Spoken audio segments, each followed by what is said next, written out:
Ramadan Dubai ഒരുങ്ങിക്കഴിഞ്ഞില്ലേ, പള്ളീൻ്റെ പലതരം ലൈറ്റുകളുണ്ടല്ലേ. 4 ഭാഗത്തും light അടിച്ചിട്ട് വെള്ള പെയിൻ്റ് അടിച്ചൊരു കൊട്ടാരം പള്ളി തന്നെയാണ്.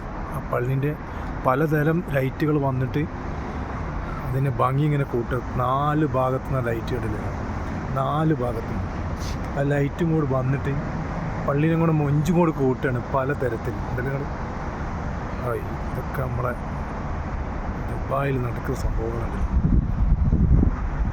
പലതരത്തിലുള്ള എന്തൊക്കെ ലൈറ്റുകളാണ്. പണ്ടൊക്കെ ഡെക്കറേഷൻ പള്ളിക്ക് ചെയ്യലായിരുന്നു ലൈറ്റും കാര്യം. ഇതല്ല, മൊത്തം കൊടുക്കുകയാണ്. 4 ഭാഗത്തുനിന്നാണ് കൊടുക്കുന്നത്. ഇതൊക്കെ ആൾക്കാരെ ലോകം ഇങ്ങനെ പല തരത്തിലും പോയി കണ്ടിരിക്കുന്നത്. പല നിറത്തിലാണ് വരുന്നത്. മാഷാ അല്ലാഹ്, ഒക്കെ കാണേണ്ട കാഴ്ചകളാട്ടോ.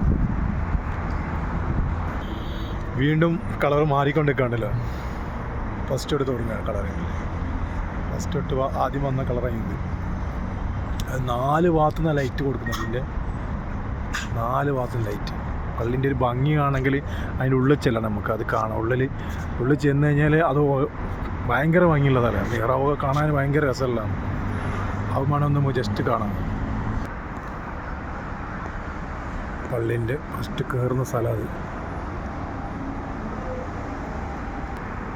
പള്ളിൻ്റെ ഡോറ്.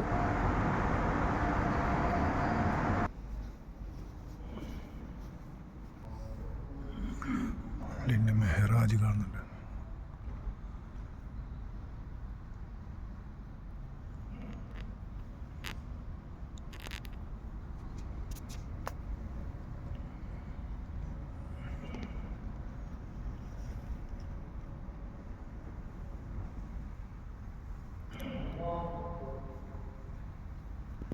അങ്ങനെ നമ്മൾ പള്ളീൻ്റെ ഉള്ളിൽ നല്ല എന്ത് ഭംഗിയുള്ള ഉള്ളാണ് അവിടെ. അത് വീണ്ടും പുറത്തൊക്കെ വന്നതാണ്. ലൈറ്റിൻ്റെ ഒന്നുകൂടി ഭംഗി നമുക്ക് കാണാൻ. അതെ, ഭംഗി ഭയങ്കര കാണാനില്ല. നിങ്ങൾ പലതരം ലൈറ്റാണ്. റമദാൻ 30 വരെ ഈ ലൈറ്റ് കത്തിക്കേണ്ടപ്പോൾ രാത്രി. മാഷാ അല്ലാഹ്, ദുബായിയുടെ മണ്ണിൽ